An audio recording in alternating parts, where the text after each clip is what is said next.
We seem to be heading to war with Iran. Certainly the Biden administration is pushing us in that direction. What's new and interesting and ominous is that very few Republicans, the opposition party, are pushing back. Instead, some of the party's leaders are encouraging it. Here, for example, is Senator Lindsey Graham of South Carolina from last weekend on NBC.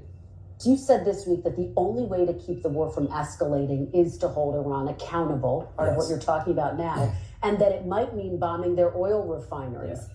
Have you had any discussions with the Biden administration about this? A bit. Here's my message. If Hezbollah, which is a proxy of Iran, launches a massive attack on Israel, I would consider that a threat to the state of Israel, existential in nature. I will introduce a resolution in the United States Senate to allow military action by the United States in conjunction with Israel to knock Iran out of the oil business. Iran, if you escalate this war, we're coming for you. Are you effectively poised to declare war on Iran? That's very strong language. I am poised to use military force to destroy the source of funding for Hamas and Hezbollah. No, that's Lindsey Graham. Few others in the Republican Party will be that open about their intentions, but very few disagree with him. Certainly not in private. They agree. So what would war with Iran mean? Well, it's hard to know because virtually no one who's talking about it in public is operating from a deep interest in America's interest. Is this good for us or is it not? Former Colonel Douglas Macgregor is the CEO of Our Country, Our Choice, and one of the first people we turn to for analysis of events like this because he is interested in what happens to the United States. He joins us now. Doug, thank you for coming on. Do you think that we are moving toward war with Iran?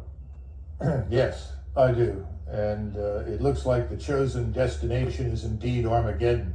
There doesn't seem to be any real appreciation for the implications for us and frankly for Europe and the world, as well as the Middle East, of such action. You know, take for an example, just on the economic side, about 20% of the world's oil passes through the Straits of Hormuz every month. Probably 25% of liquefied natural gas. And you're talking about shutting down 2 to 3 million barrels a day of oil from Iran. This entire region is involved in the war. This is not an Iranian monopoly by any stretch of the imagination. But the point is that when we're looking at 10-year Treasury yields up over 5%, and people are increasingly convinced that the Fed has lost control, the economic side of the house is a catastrophe. Then when you look at the military side, you have to look at the arsenal of missiles that Iran possesses. And they can reach out 1,200 miles with great precision, very high explosive conventional warheads that would do enormous damage, destroying whole city blocks in places like Haifa, Tel Aviv, even Jerusalem, though I doubt they would attack Jerusalem.